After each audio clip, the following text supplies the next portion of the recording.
Ma mission se termine bientôt et j'ai commencé à regarder pour en trouver une autre. Et c'est vrai que la situation n'est pas l'air très rassurante. C'est de plus en plus compliqué de trouver une mission en freelance. Je ne peux même plus choisir parce qu'aujourd'hui, on est content de trouver quelque chose. On va dire comme ça. J'ai quelques constats clairs sur comment les choses évoluent et je vais les partager avec vous. Déjà, beaucoup de ESN avec lesquels j'ai travaillé n'acceptent plus les freelances aujourd'hui. Elles préfèrent les personnes en CDI. La raison est simple.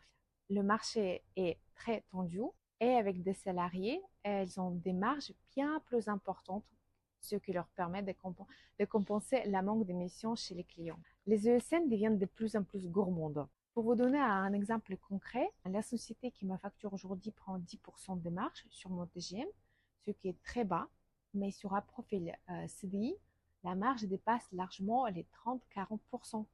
Vous imaginez bien que c'est beaucoup plus intéressant pour ESN de travailler avec des personnes au CDI. Donc, les ESN sont aujourd'hui en position de force, et ça se voit clairement dans la négociation et dans les profils qu'elles choisissent de présenter aux clients.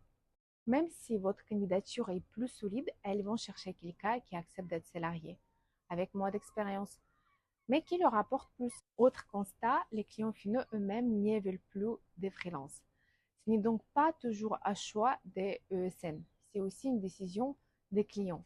Je ne sais pas pourquoi exactement c'est comme ça, mais c'est une réalité que j'entends de plus en plus. Et parmi le ESN qui accepte encore les freelances, les conditions se durcissent. Un collègue m'a dit que son ESN qui prenait 15% de marge est passé à 25% quand même.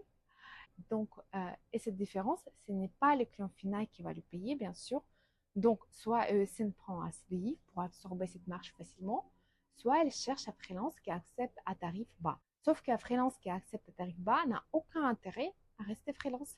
On prend des risques, on est dans l'instabilité permanente, la mission peut s'arrêter du jour au lendemain et il n'y a pas vraiment d'évolution de carrière. J'ai envie de dire, autant être salarié dans ce cas. Autre tendance, le retour au présentiel.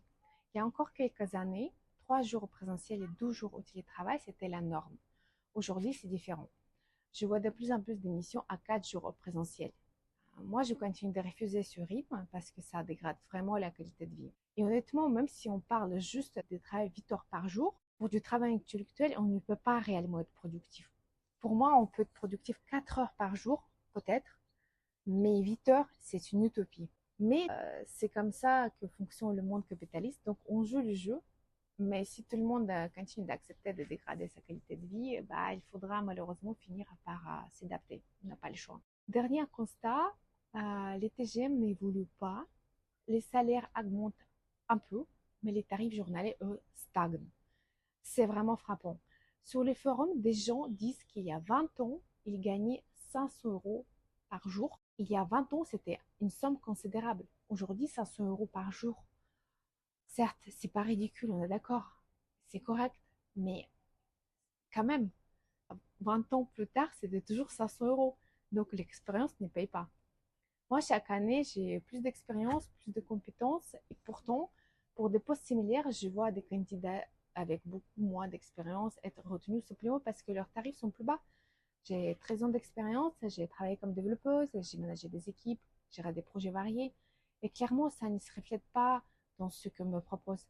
Parce qu'aujourd'hui, la gestion des projets est dominée par des méthodes agiles et des profils business analysts qui ne sont pas forcément sur des grands projets à fort enjeu. On ne cherche pas vraiment une expertise très pointue dans ce domaine. On cherche surtout à maintenir la legacy. Les constats ne sont donc pas très rassurants. Je vais continuer à suivre la tendance de près, à parler avec des recruteurs pour sentir où le marché va et surtout savoir ce qu'il faut faire. À bientôt.